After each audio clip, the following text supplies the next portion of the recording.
Hello and नमस्कार my dear young friends of class 12 computer science. Periodic test 1 के paper में यहाँ पे आपको दे रहा हूँ। इस सीरीज में 10th, 11th, 12th क्लास के लिए कुछ सैंपल पेपर अपलोड कर चुका हूँ मैं। एक और sample paper class 12 computer science के लिए जो मैंने मेरे स्कूल में दिया था, इसमें 3 चैप्टर हमने कवर किए थे। Python revision tour 1, Python revision tour 2 और वर्किंग विद फंक्शन। तो उसके रिलेटेड जो भी सैंपल पेपर यहाँ पे मैंने मेरे स्कूल में जो पीरियडिक टेस्ट 1 का पेपर दिया था, वही मैं आपको यहाँ पे आज बताने जा रहा हूँ। तो चलिए शुरू करते हैं और देखते हैं कौन कौन से क्वेश्चन इसमें थे और इसका आंसर आप किस तरीके से लिख पाएंगे। ये 25 मार्क्स के जो क्वेश्चन है वो आपको बोर्ड में भी काफी उपयोगी साबित हो सकता है। तो चलिए देखेंगे कौन कौन से क्वेश्चन है, किस तरीके का पैटर्न है और क्या क्या चीजें इसमें इंक्लूड की गई है। तो सबसे पहले हम देखेंगे तो इसमें टोटल 3 सेक्शन थे, A B C. A section में 2 मार्क के क्वेश्चन रखे थे, उसमें से फर्स्ट क्वेश्चन में 4 एमसीक्यू रखे, हाफ मार्क के रखे थे। उसके बाद 5 to 7 जो क्वेश्चन है वो 3 मार्क्स के थे और 8-9 क्वेश्चन है वो 4 मार्क के थे। तो चलिए सबसे पहला देखते हैं ऑब्जेक्टिव टाइप। ऑब्जेक्टिव टाइप में सबसे पहला है स्टेट ट्रू और फॉल्स।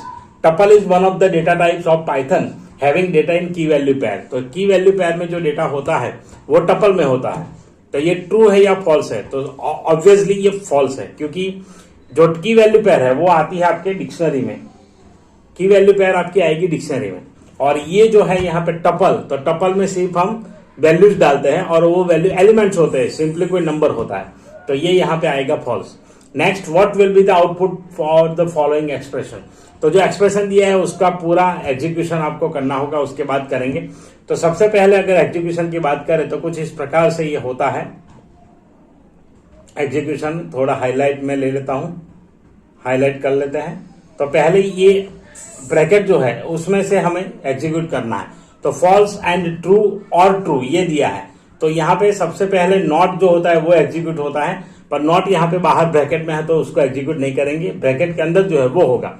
तो फॉल्स एंड ट्रू और ट्रू। तो फॉल्स एंड ट्रू की बात करें तो जब भी हमें दोनों में से कोई भी एक, दोनों अगर सेम मिल जाते तो आउटपुट ट्रू आएगा, अदरवाइज फॉल्स आएगा।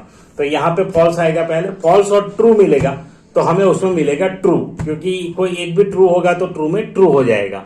तो ये उसका है। उसके बाद ट्रू एंड ट्रू, तो दोनों ट्रू ट्रू हो गए तो हो जाएगा ट्रू, क्योंकि ट्रू अगर आपके पास है दोनों बुलियन लिटरल्स ट्रू, तो उसमें एंड ऑपरेटर है तो उसके साथ आपको मिलेगा ये ट्रू एंड ट्रू, तो ट्रू आएगा। अब ट्रू के बाद आगे क्या है? नॉट है, तो ये नॉट ट्रू आएगा, मतलब हो जाएगा फॉल्स। तो ये है, आपको एग्जीक्यूशन इस तरीके से करना है। मैं यहाँ स्टेप बाय स्टेप लिख देता हूं। देखिए सबसे पहले तो ब्रैकेट के अंदर वाला जो हाईलाइट किया था, फॉल्स एंड ट्रू, इस तरीके से आप आंसर लिख सकते हैं और इसे एलाबोरेट कर सकते हैं। फिर उसका आंसर लिखिए फॉल्स एंड ट्रू। तो फॉल्स एंड ट्रू सबसे पहले हम करेंगे। तो कोई भी एक अगर फॉल्स आता है एंड में तो वो फॉल्स ही होगा, दोनों सेम होने चाहिए तभी सेम आउटपुट मिलेगा, अदरवाइज फॉल्स आएगा। तो इस तरीके से होगा, फॉल्स एंड फॉल्स फॉल्स आएगा, फॉल्स एंड ट्रू है तो भी फॉल्स आएगा, ट्रू एंड ट्रू है तो ट्रू आएगा। तो ये आपको ध्यान में रखना है। अब आगे ये फॉल्स है, इसके बाद आगे वाला ज्वाइन कर लेते हैं जिसमें है और ट्रू। तो और में क्या होता है, कोई एक भी ट्रू मिलेगा तो उसका आंसर क्या मिलेगा? ट्रू मिलेगा।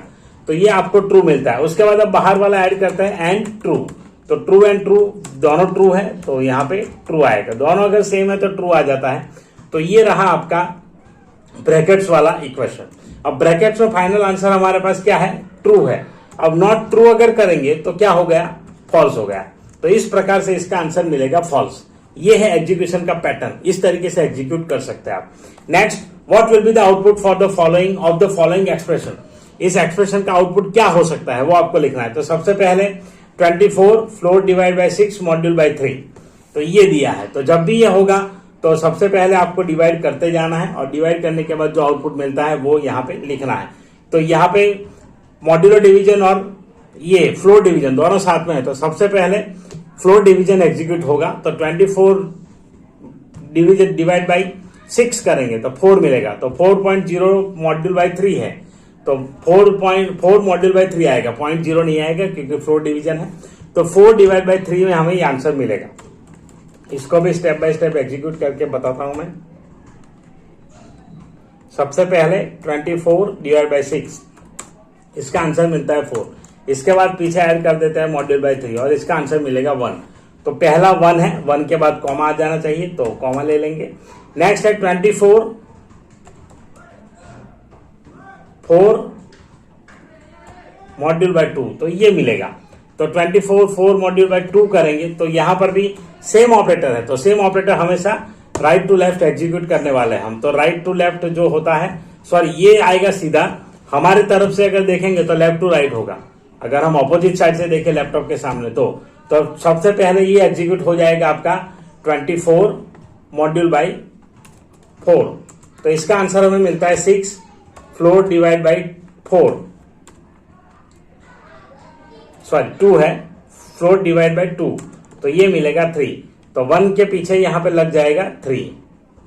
अब आगे जो है नेक्स्ट है आपका 48 फिर फ्लोर डिवीजन। तो 48 सबसे पहले फ्लोर डिवाइड होगा सेम मैनर में, तो आंसर मिलेगा 16। उसके बाद है फ्लोर डिवाइड बाय 4 जिसका आंसर मिलेगा 4। तो करेक्ट आंसर है आपका 1 3 4, इस तरीके से करेक्ट आंसर निकलेगा 1 3 4। तो 1 3 4 यहां पे मिलेगा ये वाला A, option A will be the correct answer. Fourth question है assertion reasoning, assertion and reasoning based question. A variable declared as a global inside a function is visible with changes made to it outside the function। तो मतलब ये है कि जब भी कोई variable declare किया जाता है आउटसाइड द फंक्शन, फंक्शन के बाहर, तो उसमें अगर कोई चेंजेस होते हैं तो वो आउटसाइड फंक्शन भी विजिबल हो जाता है। तो दैट्स ट्रू, जब भी आप ग्लोबल करेंगे तो वेरिएबल चेंज होगा तो वो वेरिएबल चेंज रिफ्लेक्ट हो जाता है, क्योंकि ग्लोबल कर दिया फिर वैल्यू चेंज किया तो वो हर किसी पर्टिकुलर फंक्शन में या तो किसी भी जगह पे आउटसाइड फंक्शन ऑल्सो वो चेंज कर देगा। नेक्स्ट है all variables declare outside are not visible inside a function till they are redeclare with a global keyword. तो ये जरूरी नहीं है कि ग्लोबल कीवर्ड से आप करो, ग्लोबल कीवर्ड नहीं भी होगा तो भी ये चल जाएगा। तो ये वाला फॉल्स है, नीचे वाला जो है not visible inside a function तो फॉल्स आएगा वो। तो यहां पे आंसर की बात करें तो आंसर आपको ये मिलेगा कि ए इज ट्रू, ए ट्रू है बट आर फॉल्स है। तो इस तरीके से इसके आंसर रहेंगे। चलिए एक बार वेरीफाई कर लेते हैं आंसर को। पहले में false 1 3 4, okay, both A and R true and R is the correct, okay, correct explanation. एक बार are not visible inside a function till they are redeclare, हाँ तो ये ट्रू है, सॉरी मैं भूल गया, वो मैंने नॉट विजिबल नहीं विजिबल कंसीडर कर लिया था। तो इस तरीके से आप देखिए आंसर सोचिए और लिख सकते हैं। तो ये और both A and R true and R is the correct explanation for A आएगा, क्योंकि जरूरी नहीं है कि आप यहाँ पे ग्लोबल कीवर्ड ही लिखो और यहाँ पे नॉट मेंशन है, तो इसलिए ये वाला ट्रू है। तो दोनों ट्रू है और करेक्ट एक्सप्लेनेशन दिया हुआ है। चलिए आगे बात करेंगे। और एसर्शन रीजनिंग में ज्यादातर क्या होता है कि जितने हम तर्क निकालेंगे उतने आंसर बन सकते हैं, तो इसलिए इसमें कभी कभी सोचने वाली भी बात होती है। तो आपको अगर कुछ डाउट या क्वेरी है तो कमेंट कर सकते हैं, हम इसमें देखेंगे और चर्चा भी करेंगे। ऐसा नहीं कि भाई मैंने बता दिया तो सही, हम जितने तर्क निकालेंगे उसके हिसाब से आंसर चेंज हो सकते हैं। Next question, given a Python string declaration. तो आपको डिक्लेरेशन मिला है फर्स्ट प्री बोर्ड एग्जाम @2022-2023। तो ये है कॉलन -3 डॉट अपर। तो पीछे से लेकर के -3 से हमें स्टार्ट करना है। तो -3 हमारे पास जो होगा वो अगर 0 1 2 3, तो सबसे पहले हमारे पास मिलता है 2, तो ये आता है 2। तो 2 को तो हम यहाँ प्रिंट करेंगे नहीं। उसके बाद यहाँ पे आगे जाएंगे तो 2 छोड़ के -1 -2 -3 @ आएगा, तो @ को भी अपर में कन्वर्ट नहीं करेगा। उसके बाद है 0, इसके बाद है -3, तो 1 2 और 3 स्किप करके ई आएगा। तो इस तरीके से इसका आउटपुट आपको मिलेगा। तो फाइनल जो है आउटपुट कुछ इस प्रकार से मिलता है 3 2 2। तो 2 बार यहाँ पे 3 आ जाएगा क्योंकि वो 3 है वहां पे, ये जो लिखा हुआ है 23 का लास्ट से स्टार्ट करेगा तो उसके बाद जंप करेगा 3 3 3। तो इस तरीके से आपको आउटपुट मिलने वाला है। तो 3 फिर 1 2 और ये 3 आएगा, तो 2 -3 है तो यहां तक जाएगा 2। उसके बाद 1 2 3, उसके बाद ये आएगा, तो उसको जो भी स्मॉल लेटर है उसको कैपिटल में कन्वर्ट करेगा। ये देखिए एग्जाम, तो XAM, M से पहले A है तो वो आ गया। उसके बाद D आएगा क्योंकि आगे D आएगा -3 में। A से अगर आगे चलते हैं तो -1 -2 और ये -3 पे D आ गया तो वो आएगा। इसके बाद -1 -2 O आएगा तो O रहेगा। उसके बाद -1 -2 R आएगा तो R कैपिटल होगा। उसके बाद -1 -2 S रहेगा। तो इस तरीके से आगे चलता जाएगा। तो फाइनल आउटपुट हमें ये मिलने वाला है S और फाइनल मिलेगा हमें F। तो ये है आपका आउटपुट। नेक्स्ट में तो काफी सिंपल है, क्या बताया कि डिक्शनरी दिया है और डॉट कीज एक्सेस किया है।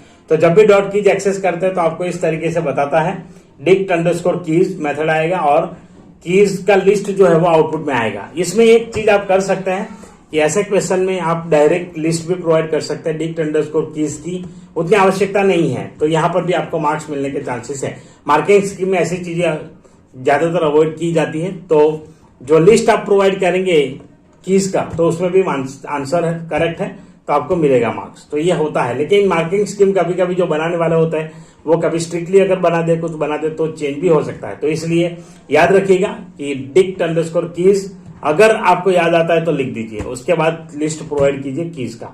चलिए नेक्स्ट क्वेश्चन है एरर वाला, तो एरर वाला यहीं से देख लेते हैं। तो सबसे पहले डीईएफ में यहाँ पे डी कैपिटल दिया है तो उसको करेक्ट कर लिया।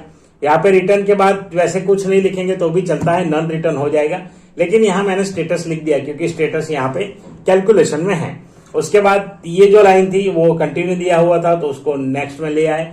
यहाँ पे सिंगल इक्वल टू था तो डबल इक्वल टू आएगा और यहाँ पे एल्स में एक कॉलम नहीं था। तो इस तरीके के कुछ एरर्स हैं, 4 एरर्स आपको 2 मार्क देके जाएंगे। तो हमेशा एरर्स को ध्यान में रखिए और उसके बाद उसका आंसर करेक्ट कोड लिखिए और अंडरलाइन कर दीजिए, ये मेथड होता है इसका।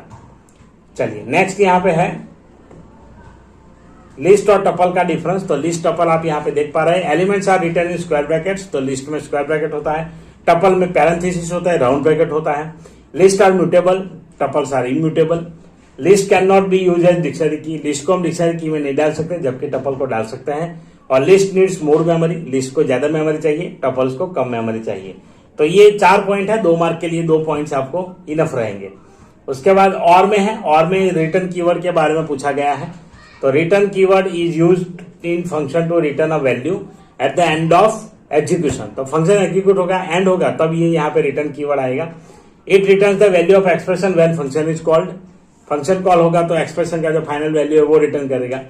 उसके बाद the statements return after return are not executed, और वो जो रिटर्न के बाद जो भी लिखेंगे कुछ एग्जीक्यूट नहीं होने वाला। It returns does not follow any variable then it will return none, अगर कोई वेरिएबल नहीं है, एक्सप्रेशन नहीं है तो नन रिटर्न करेगा। It can not be use outside the function, और आउटसाइड फंक्शन में रिटर्न को नहीं लिख सकते, फंक्शन के अंदर इंडेंटेशन में ही आएगा। एग्जाम्पल यहाँ पे है DF square root N return N, exponential operator use किया है, 0.5 से हमें स्क्वायर रूट मिल जाएगा। चलिए आगे है अपेंड, इंसर्ट और एक्सटेंड का डिफरेंस। तो अपेंड यूज होता है कोई भी एक पर्टिकुलर वैल्यू लास्ट में लिस्ट में ऐड करने के लिए, इंसर्ट यूज होता है कि स्पेसिफिक पोजीशन पे अगर इंसर्ट करना हो, और एक्सटेंड यूज होता है multiple elements with list. Example देख लीजिए, lst.append 34 लास्ट में हो जाएगा, lst.insert पहले स्पेसिफाई किया और फिर वेरिएबल यहाँ पे लिया है तो इस तरीके से आएगा। उसके बाद lst.extend है तो यहाँ पे ये इसका सिंटैक्स है, तो इस तरीके से आपको मिलेगा। तो जब भी इंसर्ट करना है, कुछ करना है तो वैल्यू वगैरह आपको इस तरीके से प्रोवाइड करना होगा। चलिए लैन फॉरवर्ड, ये एक फंक्शन बनाने के लिए बोला है कि 4 वर्ड का, इसका प्रोग्राम वीडियो आपको मिल जाएगा, पूरा कंप्लीट वीडियो एक्सप्लेनेशन का है, वहां जाकर के देख सकते हैं। पैलेंड्रोम वाला है तो पैलेंड्रोम वाला कोड यहाँ पे आपको मिलेगा, इसका डिटेल वीडियो मैं आपको दे दूंगा इस प्रोग्राम का, तो वो भी एक्सप्लेनेशन में आपको डायरेक्टली मिल जाएगा। कोड जो है मैं डायरेक्ट प्रैक्टिकल प्रोग्राम जो एक्सप्लेन करता हूँ उसमें आपको प्रोवाइड करा दूंगा। चलिए नेक्स्ट है पाइथन का टाइप कास्टिंग। तो टाइप कास्टिंग में क्या होता है, तो converting one data type of a variable to another data type, एक डेटा टाइप को दूसरे में ले जाना, that is called type casting. Python dynamic typing को सपोर्ट करता है, मतलब टाइप जब भी हम करेंगे डिफाइन करने की जरूरत नहीं है, ऑलरेडी वो अपने आप ही टाइप ले लेगा। तो ये इम्प्लिसिट टाइप कास्टिंग हो जाता है। जैसे एग्जांपल है a डिवाइड बाई b, तो 15 डिवाइड बाई 4, तो ऑटोमेटिकली यहाँ पे आपको 3.75 आंसर मिल जाएगा पाइथन में। तो ये पाइथन का थोड़ा मैजिक भी कह सकते हैं आप, और ये इसकी वजह से होता है, टाइप कास्टिंग की वजह से। जब आपको बाहर से कुछ करना है, इम्प्लिसिट तो ये हो गया, एक्सप्लिसिट मतलब यूजर कोई फंक्शन यूज करके कन्वर्ट करता है, तो इंट, फ्लोट, str, ये सारे फंक्शन यहाँ पे यूज हो गए इसको करने के लिए। तो इस तरीके से आप एग्जाम्पल भी लिख सकते हैं। चलिए, और ये जो है ये तो सारे प्रोग्राम है, तो प्रोग्राम आपको बहुत जल्द मैं पूरा एक्सप्लेन करके दूंगा। यहाँ आपको कोड चाहिए तो आप देख सकते हैं, बाकी ये सारे प्रोग्राम आपको प्रैक्टिकल वाली वीडियोस में मिलेंगे, ये सारे मैं करने वाला हूँ। तो आई होप आपको वीडियो पसंद आया होगा। वीडियो पसंद आया तो लाइक जरूर कीजिए, शेयर कीजिए। सभी क्लास 12 के स्टूडेंट्स के साथ मिलते हैं ऐसे ही इंटरेस्टिंग क्वेश्चन पेपर के साथ। अब हाथ से लिखे क्वेश्चन पेपर्स में नेक्स्ट वीक से स्टार्ट करने वाला हूं, तो उसमें भी आपको काफी मजा आएगा और कुछ क्वेश्चन ऐसे ही इसमें रहेंगे। आपको कोई स्पेसिफिक चीज चाहिए तो आप कमेंट जरूर कीजिए। चलिए मिलते हैं, till then thank you very much for watching, tata bye bye.